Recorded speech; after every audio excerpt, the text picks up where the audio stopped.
अस्सलाम वालेकुम everyone, this is Cambridge IGCSE O level additional mathematics chapter number 1 functions exercise 1.3 और question number 11 हम इसका कर रहे हैं। ठीक है, कहते हैं इफ़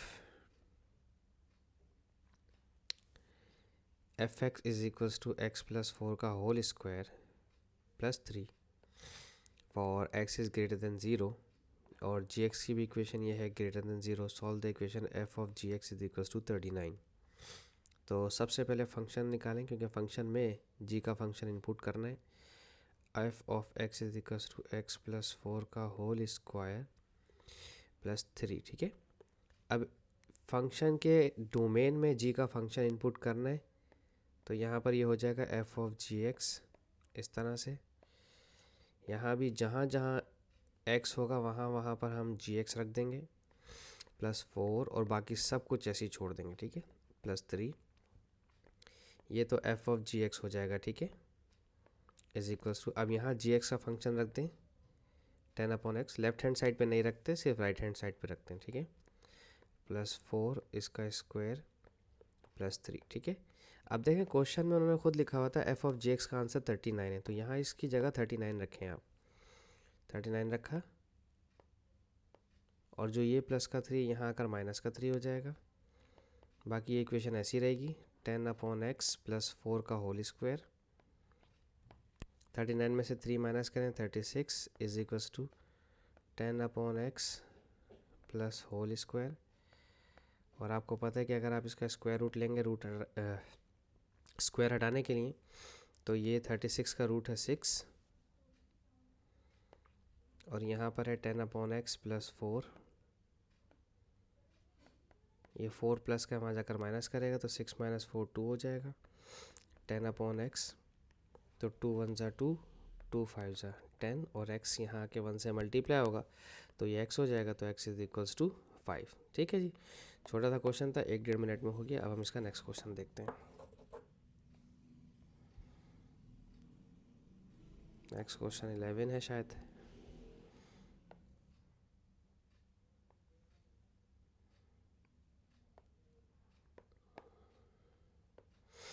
कहते हैं the function g is defined by gx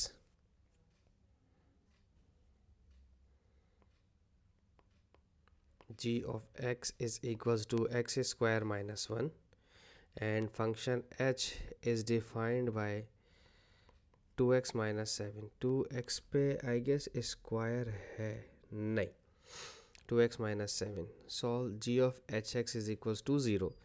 तो g के फंक्शन में h का फंक्शन इनपुट करना है। ठीक है, तो यहाँ इधर आ जाएगा h ऑफ x और इस पर स्क्वायर है -1, ये तो g ऑफ hx हो जाएगा। और यहाँ पर hx की जगह इसकी पूरी वैल्यू पुट करें 2x minus 7 और इस पर स्क्वायर है।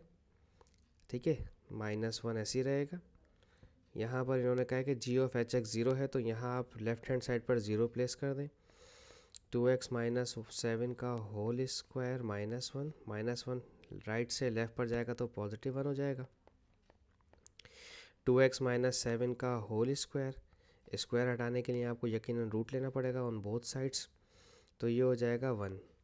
अच्छा, प्रॉब्लम ये है कि यहाँ पर ये प्लस -1 होगा, क्योंकि आपने स्क्वायर रूट जब ओपन किया। अब कोई बच्चे कहेंगे कि पिछले सवाल में आपने ऐसा नहीं किया था। ठीक है, क्योंकि वहाँ पर, हाँ वहाँ पर मुझे करना चाहिए था, पता नहीं क्यों नहीं किया। बहरहाल ये स्क्वायर यहाँ से कैंसिल हुआ, ये +-1 हुआ, तो 2 दफ़ा लिखा जाएगा 2x minus 7 is equals to +1। हाँ, उसका आंसर जो है -36 था ना, -6 था, तो -5 आता उसका एक आंसर। तो -5 उन्होंने x का कहा था कि x should be greater than 0, तो इसलिए इसको लिया ही नहीं नेगेटिव वाले को। ठीक है, अच्छा अब यहाँ पर भी बोला हुआ है, लेकिन यहाँ पर हमारे पास आंसर जो है, मुझे लगता है कि आंसर आ जाएंगे। ठीक है, चेक कर लेते हैं हम लोग। तो 2x minus 7 is equals to -1, तो -7 वहाँ जाएगा तो प्लस हो जाएगा। 7 + 1 8 और 2 मल्टीप्लाई कर रहा है x के पास, यहाँ कर करेगा डिवाइड, तो ये हो गया 4। ये -7 वहाँ जाकर प्लस करेगा तो 7 में से 1 माइनस हुआ तो 6 हो जाएगा। और जो 2x से मल्टीप्लाई कर रहा है वो यहाँ आकर करेगा डिवाइड, तो 2 3 ज़ा 6, तो यहाँ x के 2 आंसर आ गए। और अगर आप देखें तो दोनों ग्रेटर देन 0 हैं, तो यहाँ 3 और 4 ले लिए। पिछले क्वेश्चन में हमारे पास लेस देन 0 आ रहा था एक आंसर, इस वजह से हमने नहीं लिया था। मुझे याद आ गया, वो मुझे आपको शो करवाना चाहिए था कि क्यों हम नहीं ले रहे हैं, वो मैं भूल गया बताना। ठीक है, बहरहाल उससे कोई फ़र्क नहीं पड़ता, रीज़न आपको पता होनी चाहिए थी। अब हम देखते हैं क्वेश्चन 13।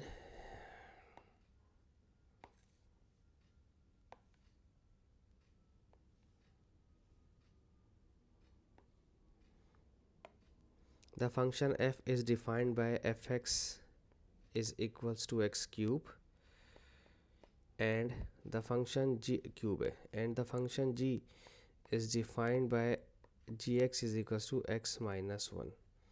काफ़ी सारे हैं ये। Explain each of these following as a composite function using only f and or g।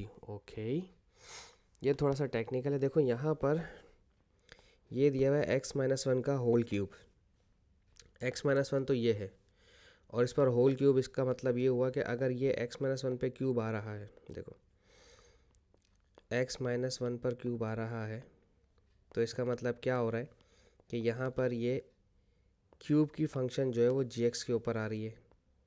अब जी एक्स के ऊपर क्यूब की फंक्शन आ रही है, इसका मतलब ये है कि यहाँ पर क्यूब जो है हमारे पास वो तो एफ़ के पास था। देखो मैं कैसे समझाने की कोशिश करता हूँ, मैं आपको उसको रिवर्स समझाता हूँ। देखो जैसे लेट सपोज एफ एक्स का आंसर क्या था, वो था एक्स क्यूब, लेकिन आपने एक्स क्यूब, आपके पास जो पहला ऑप्शन दिया हुआ वो दिया हुआ है एक्स माइनस वन का whole cube, x minus one का whole cube.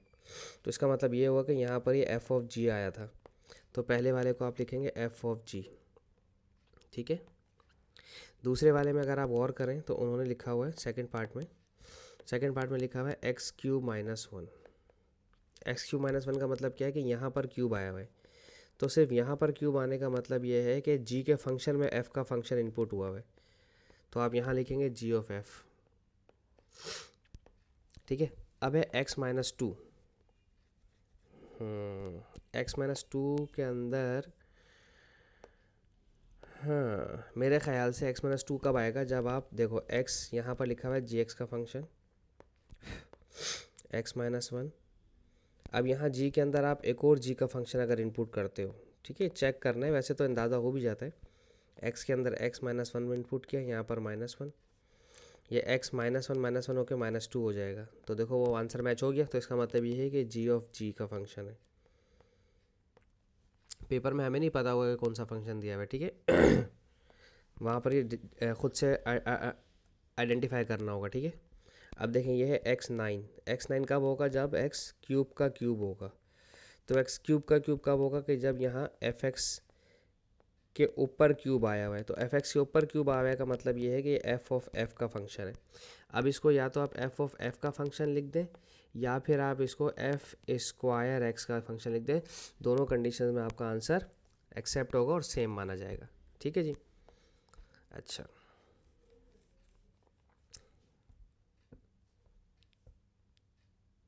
Question 14।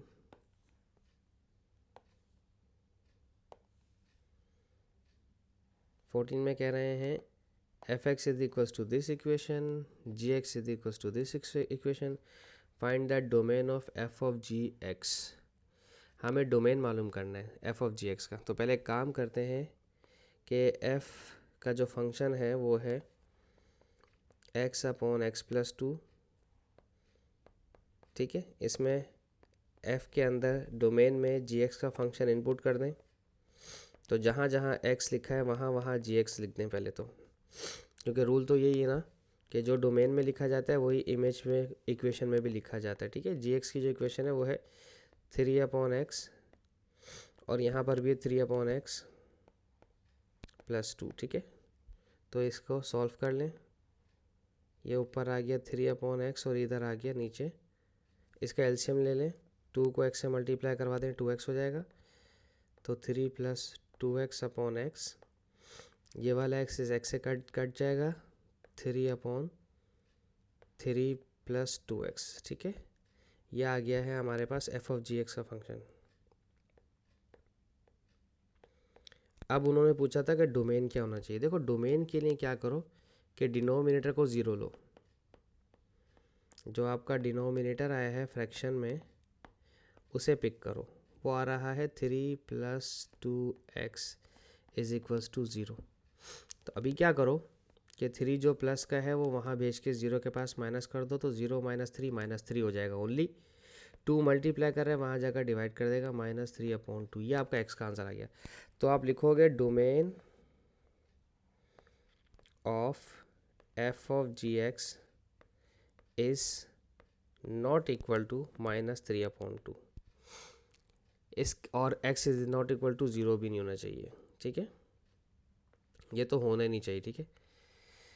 x not equal to 0 होना चाहिए और f ऑफ gx का जो डोमेन आया है वो -3/2 x का आंसर आया, ये होना ही नहीं चाहिए। तो इसके अलावा कोई भी नंबर हो सकता है, वो डोमेन हो सकता है, ठीक है। Any real number except these two, कोई सा भी डोमेन, कोई सा भी फंक्शन, कोई सा भी नंबर ले लो, बस ये मत लेना, अदरवाइज अगर ये लिया तो आपका फंक्शन 0 हो जाएगा, वरना कि हम अनडिफाइन हो जाएगा, फंक्शन आपका डिफाइन ही नहीं रहेगा, ठीक है। तो बस ये चीज़ याद रखिएगा इसके अंदर, ठीक है जी। होप सो आपको समझाने में कामयाब रहा हूँ। Thank you so much for watching my channel. अल्लाह हाफिज़।